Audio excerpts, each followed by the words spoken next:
Summary of Dr. Faustus by Christopher Marlowe. Written by Ohidur Chad. Chorus announces, not concerned with war/love/proud actions. Instead, the play will present the good and bad fortunes of Dr. Faustus, born of base stock in Germany, studies philosophy and divinity at University of Wittenberg, excels in matters of theology, eventually excessively proud leading to his downfall, ultimately, a study of necromancy, magic. Scene 1, Summary. Reviewing his achievements alone. Concludes, has attained preeminence in all fields of intellectual endeavor. Disputes superbly as a master of all treatises of logic. Such a skilled physician, has saved whole cities from the plague. Knows the details of law, drudgery. Decides, necromancy is the only world of profit, delight, power, honor, and omnipotence. Has Wagner summon Valdez and Cornelius, necromancy teachers.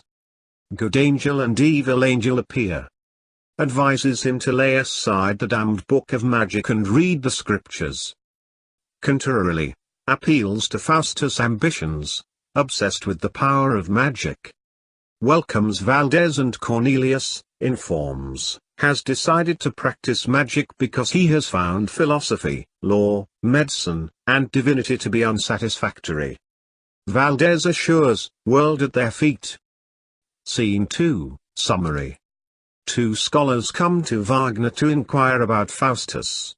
Instead of giving a direct answer, Wagner uses superficial scholastic logic in order to prove to the two scholars that they should not have asked the question. After he displays a ridiculous knowledge of disputation, he finally reveals that Faustus is inside with Valdez and Cornelius. The two scholars then fear that Faustus has fallen into the practice of magic. They plan to see the rector to see if he by his grave counsel can reclaim Faustus. Scene 3, Summary. Decides to try incantation for the first time. Mutters a long passage in Latin, composed of passages abjuring the Trinity and invoking the aid of the powers of the underworld. Mephistophilis then appears in a hideous shape, Faustus tells, too ugly. Demands, shape of a Franciscan friar. Asks Mephistophilis several questions about Lucifer and learns, a fallen angel of pride and insolence, revolted against God and was cast into hell. Mephistophilis answers, hell is wherever God is not present. Chides for being so passionate about being deprived of the joys of heaven. Sends to Lucifer, agrees with the pact, 24 years of unlimited power. Dreams of all the glorious deeds he will perform with his new power. Scene 4, Summary. Wagner accosts the clown out of work, accuses Faustus of selling his soul to the devil for a shoulder of raw mutton, at least be roasted in a fine sauce, asks the clown to serve, 7 years. Summons Belial and Belcher, devils frighten the clown. Scene 5, Summary. Faustus tries to forget God and to dedicate solely to Lucifer. -2 angels reappear. Urges to think on heavenly things. Contrarily, emphasizes the value of power and wealth. Must be signed with Faustus' blood. Stabs his arm but the blood congeals. Mephistophilis, some fire to flow. Again an inscription homo, fudge. Appears on his arm, still finishes signing the bond. Becomes skeptical and refuses to believe in hell. All of a sudden changes the topic, tells Mephistophilis for a wife. Mephistophilis convinces, any courtesan, paramour. Demands 3 books, incantations and spells, knowledge of the planets and the heavens, understanding plants and animals. Scene 6, Summary. Begins to repent, Mephistophilis. Heaven is not such a glorious place and that humans are more wonderful than anything in heaven. -2 angels appear, each tries to influence Faustus' decision. Haunted by the thought, damned.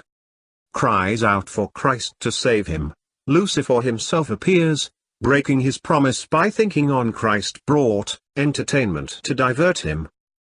-7 deadly sins: pride, covetousness, wrath, envy, gluttony, sloth, lechery, appear before Faustus in the representation of their individual sin or nature.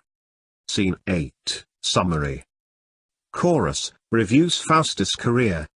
Difficult questions concerning astrology and the universe. Faustus' knowledge makes him famous all through the land. Finally the emperor, Carolus V, asks him to come to his court. Scene 9, Summary. Robin, Osler enters with a book, reveals, has stolen a volume from Faustus' library, intends to learn how to conjure in order to make all the maidens in the village appear before him and dance naked. Ralph, enters and tells a gentleman waiting to have his horse taken care of. Robin ignores, has more important things to do, going to conjure up a devil with his newly stolen book. Scene 9, Summary. Robin and Ralph appear. Robin is very pleased with this new acquisition, but immediately the vintner appears and demands that the goblet be returned to him.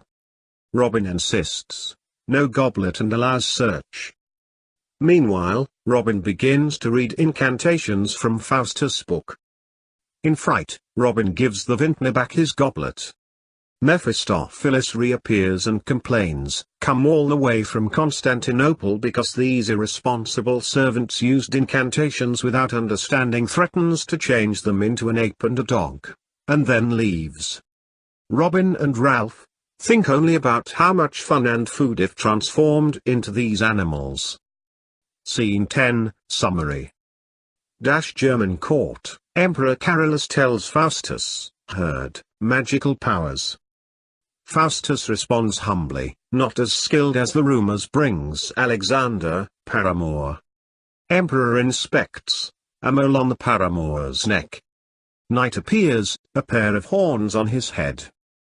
Knight is furious, abuse is removed as requested. Scene 11, Summary. Concerned, allotted time. Horse courser sells for $40, not magical and drowned. Mephistophilis cautions the horse courser to be quiet. Faustus, sleeping after 8 days, still awakens, demands 40. Faustus' entire leg comes off. Frightened, he promises more 40. Scene 12, Summary. Court, Duke of Van Holt, Duchess, desires, ripe grapes, India, ever tasty. Scene 13, Summary. Wagner, soon to die. Faustus, with scholars, discussing, most beautiful woman. Scholars, Helen of Troy promises to raise, pomp and majesty. Music sounds, Helen passes across the stage, paragon of excellence. Old men prevails upon Faustus to repent of thy most vile and loathsome filthiness, grace and mercy of God. Fears but, hell, trapped, still away, though ponders his sins. Mephistophilis threatens, disobedience to Lucifer reaffirms his contract to the devil in blood again. Second deed desires Helen, own paramour, Helen's beauty, immortal, salvation ignored. Was this the face that launched 1,000 ships and burnt the topless towers of Ilium? Sweet Helen, make me immortal with a kiss. Her lips suck forth my soul, see where it flies. Come, Helen, come, give me my soul again. Here will I dwell, for heaven be in these lips. And all is dross that is not Helen. Old man disappointed sympathizes, himself turned to God. Scene 14, Summary. Admits, sinned greatly, not forgiven. -3 Scholars urge but unable to call on God, abjured and blasphemed. Ah, my God, I would weep, but the devil draws in my tears. I would lift up my hands but, see, they hold them, they hold them. God most forbids man to do, for vain pleasure of 24 years hath Faustus lost eternal joy and felicity. Must face final moments alone, one scholar. Clock strikes 11, 1 hour left, eternal damnation. 11:30, pleads, not be everlasting -100,000 years. Strikes 12, cries out for God not to look so fierce upon him. Thunder and lightning flash across the stage. Devils arrive to take him away. Thanks for watching.